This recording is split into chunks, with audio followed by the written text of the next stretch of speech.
sure we will have excellent scientific contributions from your group in the years to come. You have an excellent friend, very nice family. Life is smiling at you. We are very happy this conference. I understand, we understand you are German, but we believe you are you have a Mexican heart. So I was looking at the scientific program, and we have very, very interesting contributions.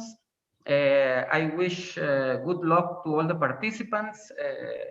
Have a very nice conference. And I would like to ask to Professor Eduardo Gomez if we can move on with the first talk of this morning session. Okay, hello, my name is Eduardo Gomez. I would like to join in congratulating Jürgen for his 60th birthday. They say that it's a new 20. Gracias, Eduardo. And also, just as Guirado is saying, we're always very happy to have Jürgen in the institute. Every institute that respects itself must have a Jürgen in his faculty, so we're very happy to have one. Well, with that, I'll proceed now to introduce Dr. Stephan Paul from the Technische University in München. Dr. Stephan Paul is, his areas of research is hadronic matter and the particle physics with neutrons. He studied at the Bonn University and received his PhD at the University of Heidelberg. He was professor at the Max Planck Institute in Heidelberg, and he has participated in projects in CERN, in the KEC, the Japanese Research Center, the MLC in Garching, and the ILL in Grenoble. Sorry, I'm not a particle physics guy, so names are a little bit complicated for me. So, but you are very close to particle physics. Well, yeah. So, Dr. Stephan Paul, thank you very much for joining our fest, and please take the microphone.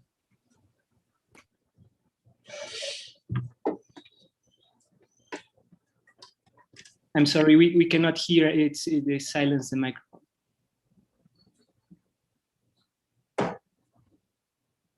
We still cannot hear. Yes, but now you should be able to hear me. Okay, perfect. Okay, well, it's a great pleasure to have been asked to give a presentation at Jürgen's 60th birthday. And of course, it's not a normal talk. By no means. It's sort of a little review of the time I had the pleasure to spend together with Jürgen at CERN. And so we are back to the late 80s of the last century, of the last millennium. And those were sort of different times also at CERN for various reasons. The experiments were typically smaller. And we had been in a very luxurious position that the groups from the various institutions which participated in the experiment were all residing at CERN. So it was really the time when the collaboration was at the same time a very big family, which did not only spend the days together, but also the evenings, partly working, but also partly with the families, partly barbecuing on the Jura, on the mountains, or going swimming. So it was basically day and night together with this family. And it was sort of a unique time, I think, for everybody who enjoyed CERN in the end of the 80s and the 90s. And I'll just give you a couple of impressions on the work which particularly Jürgen has done during that time. So the experiment we were all working together with called W89. It was one of the technical acronyms. It didn't have a beautiful name, but WA means West Area, and 89 was just the serial number. And the experiment was located at what was called a multi-user facility built around a big superconducting magnet, which was the Omega spectrometer, which had a field strength of 1.8 Tesla, which was very large and a very large opening. You could basically stand in the magnet. And the fringe field of this magnet was very impressive, such that you could basically not operate scopes in the near vicinity of this magnet. And even in the counting huts, the pictures of the scope were all sort of tilted.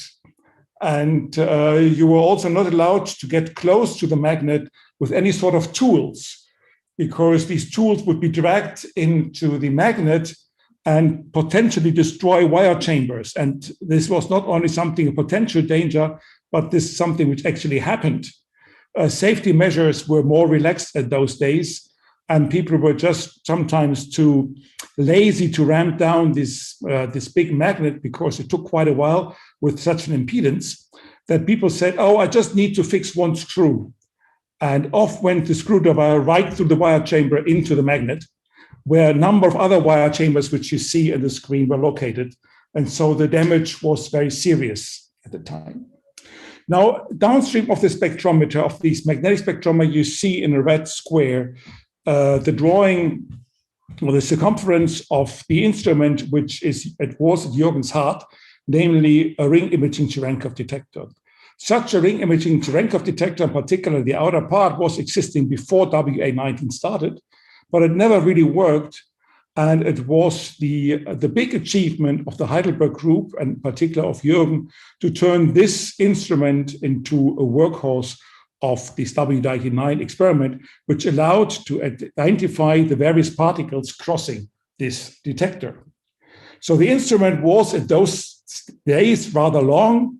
It was what we call a forward spectrometer, where you see on the left side the target area, something like 15 meters downstream of the magnet.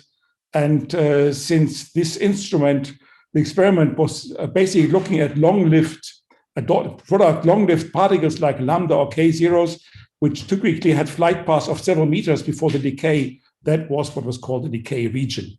And that's what also was marked. But I will really concentrate on the ring imaging Cherenkov detector, and I will not talk much about the rest or what we else did. So the experiment was proposed in 1987. And you may, the one or the other of you we may see a couple of names which he still remembers. Walter Boyce was the head of the instrument. Bernard French, the late Bernard French, the late Werner Boyce, the late Fred Müller, they were all at CERN operating at this facility. Leo Rossi is, of course, still well known in Italy.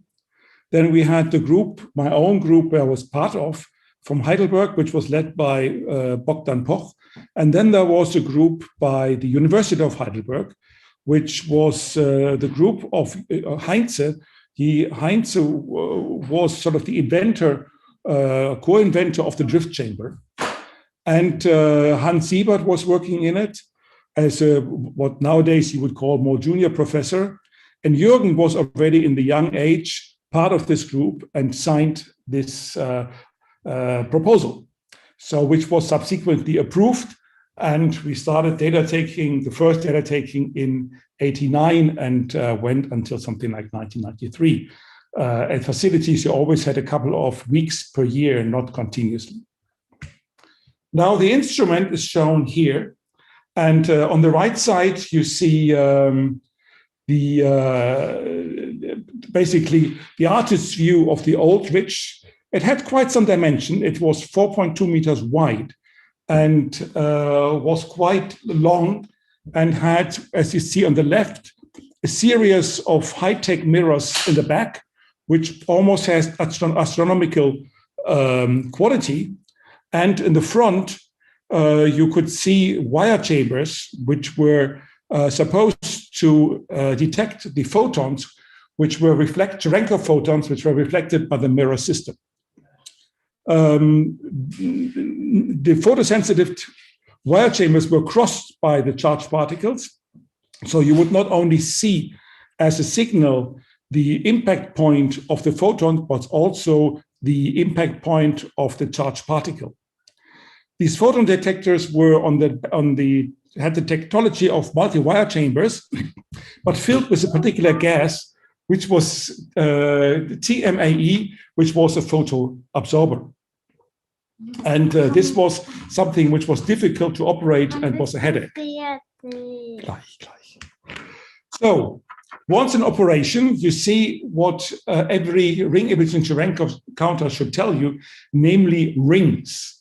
And although nowadays you have many ring imaging Cherenkov counters which produce signals, but they are not rings at all. In particular, if you look at the time of propagation detector from Bell 2, or if you look at the Dirk from Barbar, give very complex pictures. Those gave very simple pictures. You get the rings. You have typically, let's say in the best years, we had 17 photons on average on the ring. And the crosses mark the impact points of the charged particles. Now, owing to the optics of the system, the impact point of the charged particle is not at the center of the ring. The position of the ring just depends on the angle of incidence of the charged particle with respect to the mirror system. And so on the left and on the right side, you see such rings, and you see the reconstructed momentum indicated on the bottom by the various rings, particles, which are connected to the rings. Now, of course, the one thing people had done in the past before we started was to take the rings and to fit a radius. And then you get the size of the ring and, the refractive index, and then you basically get the velocity and the type of particle.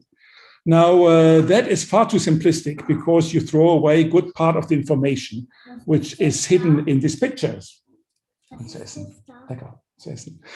these pictures. And so it was sort of a method which was invented with W89 with this experiment to use the full information and to build a likelihood which did not only take into account hits in the wire chambers, which were likely associated to a signal, but also those to background.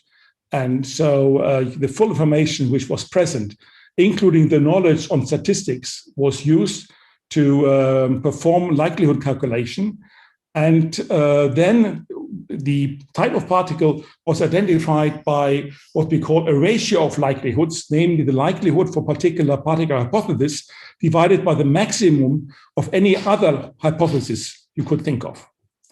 So this was a very powerful tool still used nowadays in many of these ring imaging Cherenkov detectors.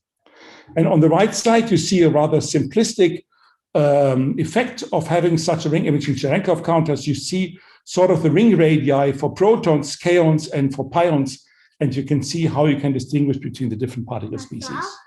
Yeah.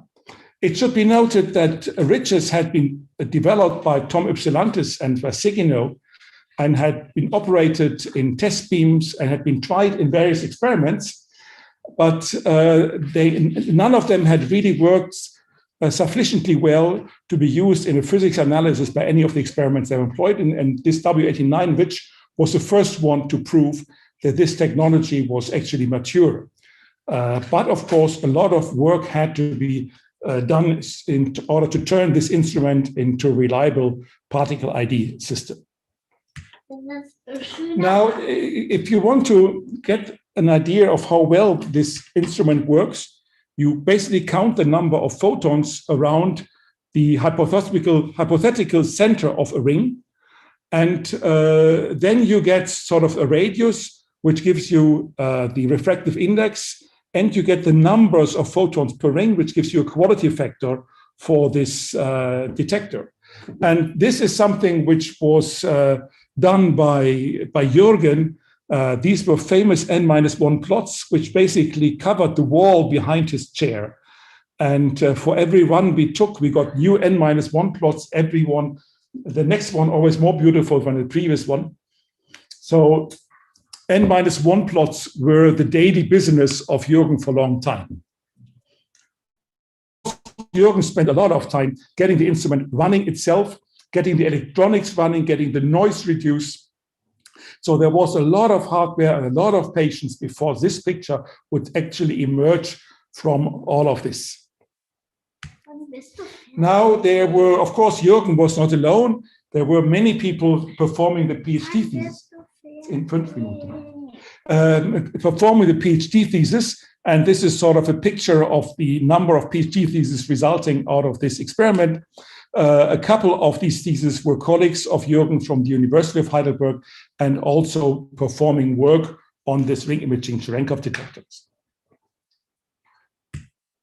Now, at some point in 1992, Jürgen finally finished his thesis work and he submitted his thesis to the University of Heidelberg. And that's what you see on this slide here. You can, whenever you hear Jürgen speaking, whether it's German, English, or probably also Spanish, he cannot hide. He cannot hide his origin being from Stuttgart. And so he has exported this southern dialect to the various languages. And I wonder how many people in Mexico now speak Mexican or Spanish with a Stuttgart accent. So Hans Wolfgang was his thesis advisor, and you can see the content of his thesis. The content of the thesis, which was mostly devoted to this ring imaging Cherenkov detector. But of course, this instrument wasn't built just for being beautiful, but it was built to look for an existing, hopefully existing, but at the end, a hypothetical particle, which was called the U-da baryon. And so in his very last chapter, he actually gave a first result for the hunt of this U-da baryon. That is what you see here. The motivation for this experiment actually in part came from a statistical upward fluctuation if you take a mass spectrum and you take lambdas and entaprotons and the number of pions. And on the left side, you see the teaser, which was the result of a previous experiment. And where you see the straight line, that is supposed to be the background, and everything above was supposed to be signal. Now, this picture tells you quite something about the times. First of all, it tells you that the statistical methods were not as elaborate as they are nowadays when you look for Higgs or other particles. It also shows you that you need 3 sigma or a 3.5 sigma to propose a new experiment. Now, on the right side, you see the plot from Jürgen's thesis. And again, you see where you would expect a signal taken as granted the results from the previous experiment. Now, although the statistical accuracy was higher, and certainly the performance of the detector much better, the significance was still only 3.5 sigma. So at the very end, we could never prove the existence of what was called at those days the U particle, the U 3100, meaning a mass of 3.1 GeV, accidentally coinciding with the J psi mass. So this was a hunt, but basically a hunt for in vain for something which probably doesn't exist. As is characteristic nowadays, people hunt for everything which doesn't exist. Now, like every good work, this is also done by teams. And so you see here a picture of at least a part of the team which contributed to the setup, the running of the experiment, and the analysis of the experiment. And you see the square, the red square, that's Jürgen's head. And I enlarged it a little bit on top. And accidentally, I was sitting next to him. So those days, I was certainly looking much younger. Jürgen hasn't changed so much. And I think the picture on the left side is extremely typical for Jürgen. This smile, this laughing, this enthusiastic person, scientist who's there, that is how we all remember Jürgen, and that's how you can recognize him easily when either he enters the CERN canteen or wherever he is. That's sort of a branding of Jürgen, this bright smile and enthusiasm on this. Now, of course, we have also taken pictures outside. And again, you see Jürgen sitting in the grass. And there are a couple of other scientists who are still active nowadays. We actually see one of the guests of honors, which is to the left side, a little bit above Jürgen. That's Sergei, who also joins the video fest here today. And on the right side, you see the crew, which made up again this W89 experiment. And a couple of those days, very young looking scientists are now senior scientists at various international laboratories. So Bob Michaels or Eugene Chudakovs are senior scientists with JLab, for example. So this is sort of one of the few slides where Jürgen must have been somewhere else, or he has taken this picture. But it was one of the few slides where Jürgen, where Jürgen was not on, but a couple of other scientists were. On the left side is Prof.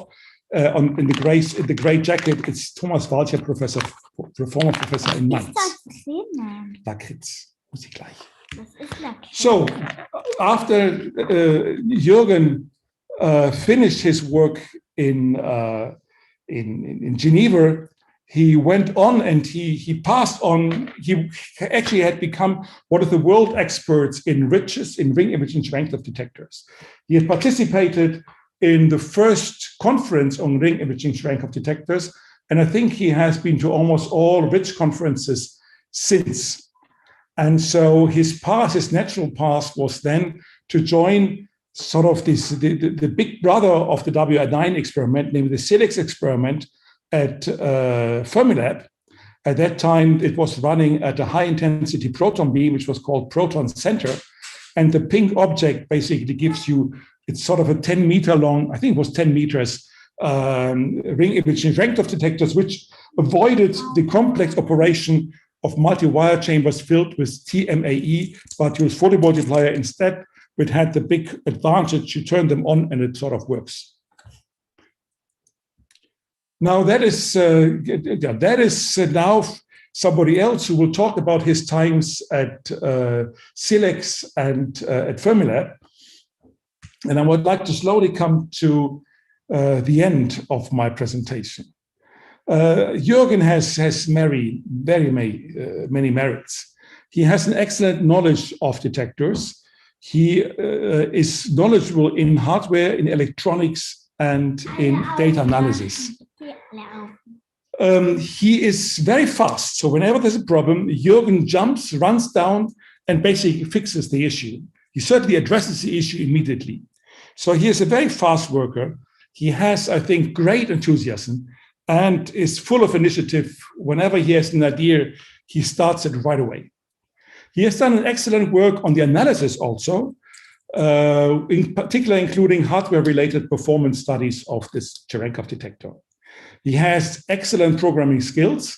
And in the old days, people remember that you didn't have PCs or anything like that. They were working on a big system, which was called CERN VM. That was sort of a dinosaur of the computing times. And mastering CERN VM was quite its achievement. And then we switched to VEX or to microvexes and had first farms of microvexes, which he also knew how to operate very efficiently. He was a very good supervisor for younger students. He was the first PhD student working on W89 in his group. And there were many more which were working together with him and, of course, partly also supervised by him.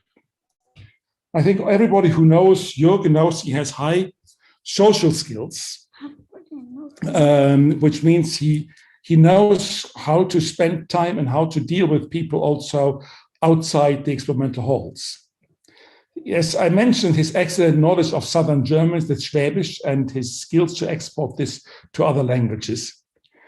I have a very high estimation for his personality because during the time he was in Geneva, he had to withstand tragic accidents of an amplitude which not everybody is able to digest. And I really admired him a lot for having gone through these very difficult times.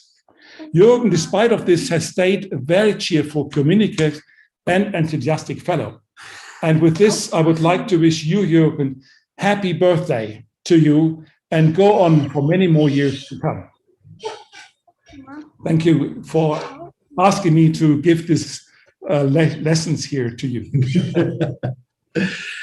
Thank you, Stephan. That's a very nice talk.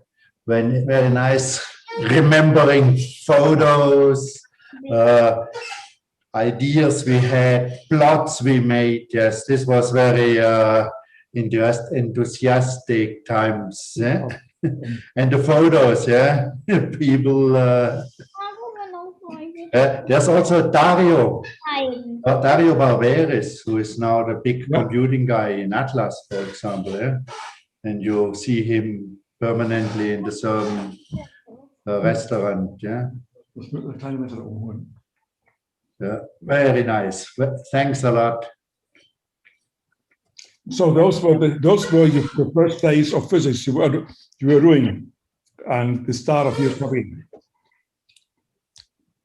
Very nice to see how things go. Yeah. Yes, so I also thank you. It was very nice to see the beginnings of the career of Jürgen, and it's fun to see that after 30 years he hasn't changed his hairstyle. So that's no, this has stayed the same. Jürgen hasn't really changed much at all. So, what do you mean? He still has hair. Unlike some yes. others, Peter. Some more than you, Peter. All one can do is laugh. So I don't know if No, it was very nice. I see the pictures. Sergey is still young, yeah.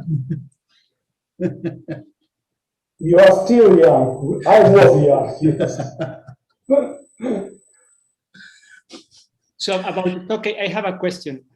We have an opposite, completely opposite way of fixing problems in Mexico and in Germany. You mentioned that Jürgen had this ability of fixing problems, but I was wondering whether it was the Mexican style or the German style. Let me just explain the Mexican style with an anecdote. During the World Cup that was in Mexico, there was some problem with the net. And was that in Mexico? No, it was in another country, but Mexico was playing. Jürgen it was in the United States. There you go. Yes, it was in the United States. So they kicked the ball and the net was destroyed, and this was unacceptable because you need to have a working network in order to play. And so one of the Mexican players just went into the net, made a nut, and kicked the ball. Let's continue playing, right? Yeah. And this was, of course, not acceptable for Americans, right? So they brought a crane, a huge crane, that took the goal, remove it, and then put another goal in its place. So I'm just trying to emphasize the difference between fixing problems. So I wonder, is Jürgen's style at fixing problems the German style or the Mexican style? No, I think whenever the type of problems you had to fix were, of course, numerous. But if you have a new type of detector and something doesn't work, at first you certainly do it the Mexican style. Now, there's always a danger if you extrapolate such a style 100 times that it might not work. So at that point, he switched more to the German style, and then, of course, there were serious German colleagues like Peter Lennart, who was one of the fathers of this chamber, and he would not have allowed the Mexican style to be done to his chamber in a broader scale. Thank you. Thank God. By the way, I would like to thank Sergey, who is still here, because he is residing at CERN, and he provided me with all the pictures which were lying in my drawer of my desk at CERN. And I hadn't been at CERN for a year. So Sergey just scanned it and made them available for me so I could put them into these talks. There are much more. Thank you. Yeah, much more. I will be at CERN in 3 weeks. So we'll come and see you. Call me, please. Yeah. I hope they let me in. I also hope. Now it's all these measures are getting softer and softer. So hope to see you. Yeah, great. Yeah.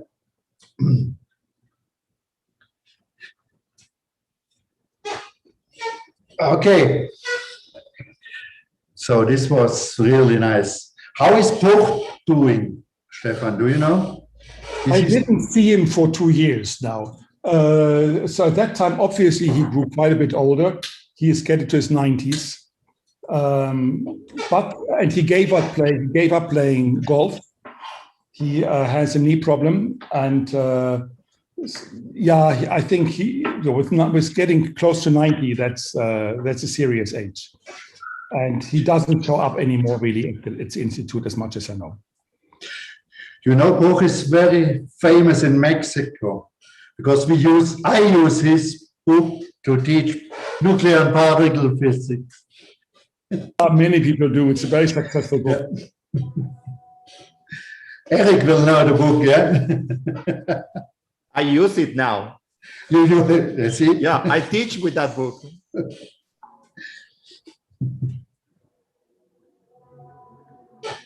So Prof was also in the committee of my thesis defense. So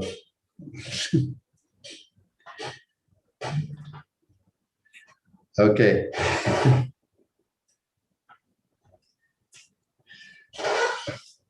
We have a very nice scientist in the conference. Hi. Pregunta al frío.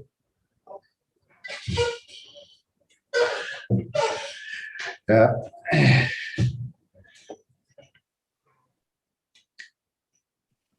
So do you want to take a break and we reconvene at 10 and 11, sorry? Okay. All right. So who wants